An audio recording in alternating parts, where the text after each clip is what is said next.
Om Swastiastu, semeton Tribun Bali dimanapun berada. Hari ini kita akan mengangkat topik yang sangat fenomenal, yaitu kerauhan. Ini sedang ngetren sekarang, maka dari itu perlu kita beri penjelasan sekapur sirih tentang kerauhan. Kerauhan ini kalau di Usada itu disebut dukun ketakson.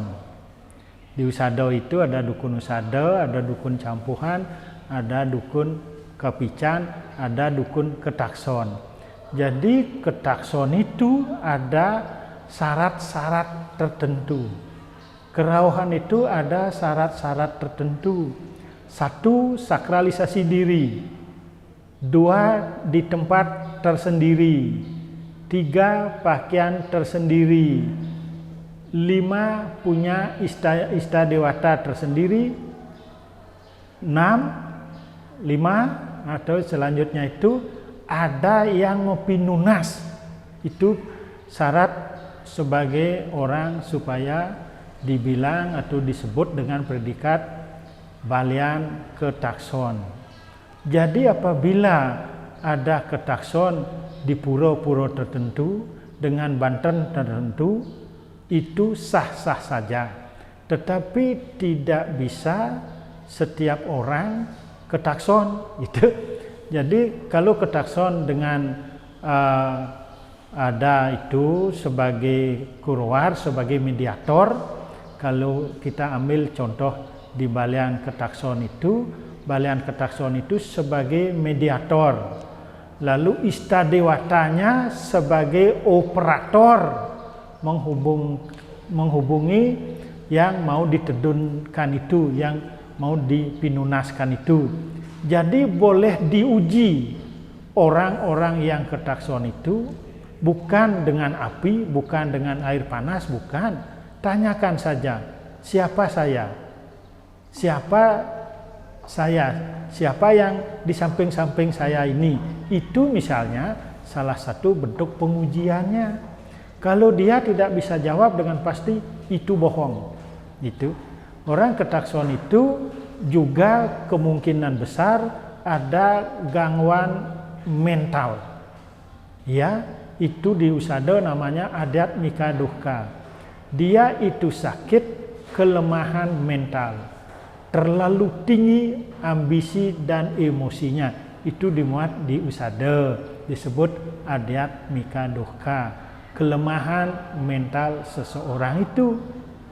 Jenis-jenis kerauhan itu ada satu kerauhan dewa. Kerauhan dewa yang sangat halus, baman, menyejukkan. Itu ciri-ciri kerauhan dewa. Kerauhan buta kala, ya, mohon sesuatu laban, itu ciri khasnya. Kerauhan bebai penyakit, raosnya kasar dan sembarangan berkata-kata kasar. Ya, kerauhan stres yang timbul pada dirinya, ya, semoga ini tidak terjadi lagi.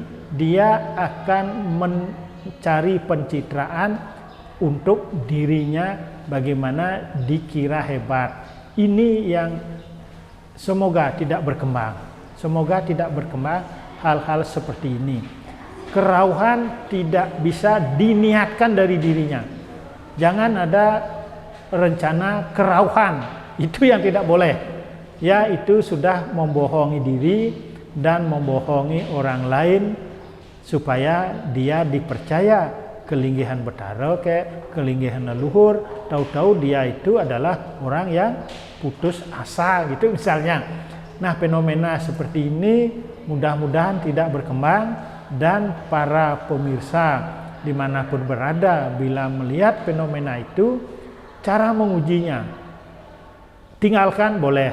Cara mengujinya siapa saya gitu misalnya, siapa ini, itu cara pengujinya. Jangan dibakar orang atau jangan diseduh dengan air hangat gitu, itu salah. Cara pengujiannya dengan jalan tanyakan, siapa saya, siapa ini. Kalau dukun ketakson kalau ketaksonnya benar, semua bisa dijawab itu dengan tepat.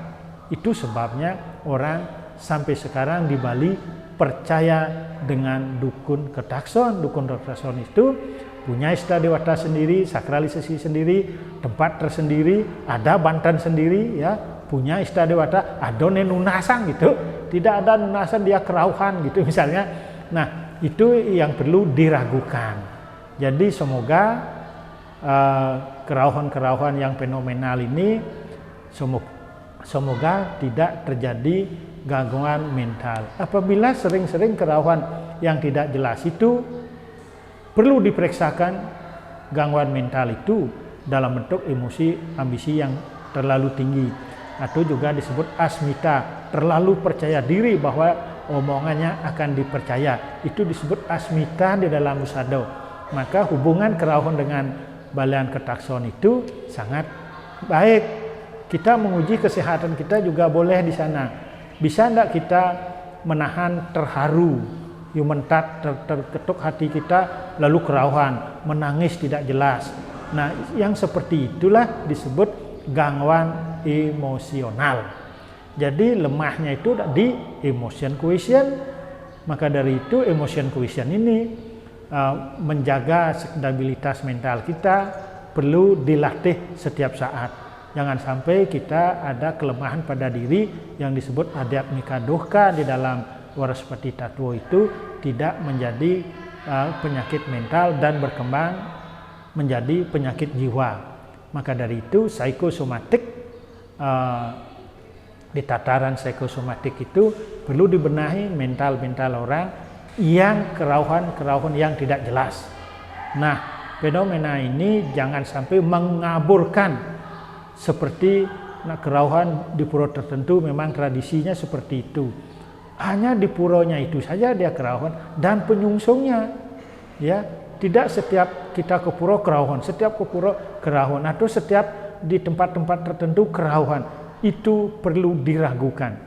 Dan kita mohon kepada pemedok, para pemirsa, sampunan menguji dengan api. Ya, kalau dia tidak kerauhan. Kalau kerauhan benar tidak apa, kalau tidak kerauhan terbakar orang, bisa menjadi ke masalah hukum. Itu yang kita tidak inginkan. Ujilah dengan jalan menanyakan siapa saya, siapa ini, siapa itu. Itu caranya menguji. Kalau memang kerauhan benar, dia bisa jawab dengan tepat. Demikian dulu kerauhan-kerauhan ini, semoga dapat dikontrol emosinya, gelombang-gelombang pikirannya itu. Lalu bagaimana caranya supaya tidak sering kerauhan? Lakukan meditasi, yogasca citta warti nirodha. Lakukanlah meditasi, lakukan sembahyang dengan baik untuk menjaga kestabilan mental kita. Itulah disebut yoga yang sebenarnya. Kendalikan diri, kontrol emosi dan ambisi. Bhagavad Gita juga menyebut seperti itu. Sebab ambisi dan emosi itu pintu gerbang menuju neraka. Ya, jangan sampai kita menjadi OC, out of control. Ya, kita melihat fenomena-fenomena itu baik dari segi teori fenomenologi namanya, perlu diteliti lebih dalam. Apakah orang ini OC, out of control? Apa emosi dan ambisinya terlalu tinggi? Apa memang di kerauhan atau ketakson dari leluhur dan dewa yang ada di sana? Itu beda. Kalau seperti saya sampaikan tadi, kerauhan dewa ada mudra tertentu, ya, sikap tangan tertentu, raosnya atau bicaranya halus dan menyejukkan.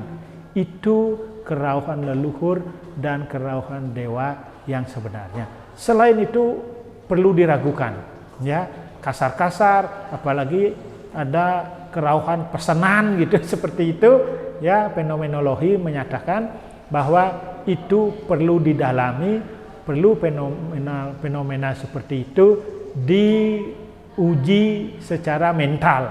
Maka dari itu semoga kerauhan-kerauhan kerauhan-kerauhan itu dikonsumsi sebagai TikTok sekarang, ya.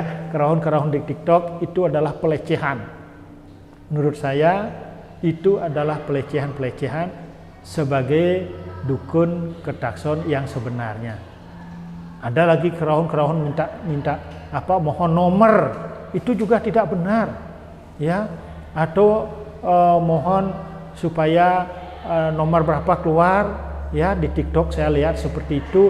Mohon fenomena itu jangan sampai memakai media untuk kerahun-kerahun tidak jelas itu divideokan dan ditiktokan. Mohon, ini adalah kerauhan itu adalah perbuatan perilaku agama yang sungguh sakral. Jangan sampai diprofankan, apalagi dipertontonkan secara rendahan seperti itu. Jadi ada degradasi, ya, kerauhan menjadi kerauhan TikTok, kerauhan yang abal-abal, kerauhan yang bodong. Itu yang kita tidak inginkan. Silahkan kerauhan, itu masih dipercaya oleh masyarakat kita, tetapi ada syaratnya seperti saya sampaikan tadi. Ada sakralisasi diri, ada puasa-puasa tertentu, pakaian sendiri, di tempat sendiri, ada anak nunasang, ya, dan punya istadewata. Jadi seorang mediator itu sebagai orang kerauhan, sebagai mediator, mohon kepada istadewatanya, istadewatani sebagai operator. Siapa yang mau diturunkan? Istadewata ini mengontek, ya, dikontak leluhurnya, dikontak leluhur yang lanang istri untuk memperkenalkan, meyakinkan pemedak atau bakta yang mau lunasan itu ini semua namanya. Malahan ditanya, kenapa dia tidak datang? Kenapa Made tidak datang? Kenapa Ketut atau keponakan saya tidak datang? Padahal saya beritahu, saya harap dia datang. Ya, itu sering human touch sampai membuat yang nunasang itu terharu. Tidak jarang orang ketemu itu, ya, lewat roh itu timbul saling tangis menangis, gitu, saling timbal ketimbal istilahnya. Demikianlah sekapur sirih dari kita, dari saya tentang kerauhan itu. Apabila ada hal-hal yang tidak berkenan, mohon dimaklumi. Kita tutup dengan pramasanti. Om Santi Santi Santi Om. Terima kasih sudah nonton. Jangan lupa like, subscribe, dan share ya.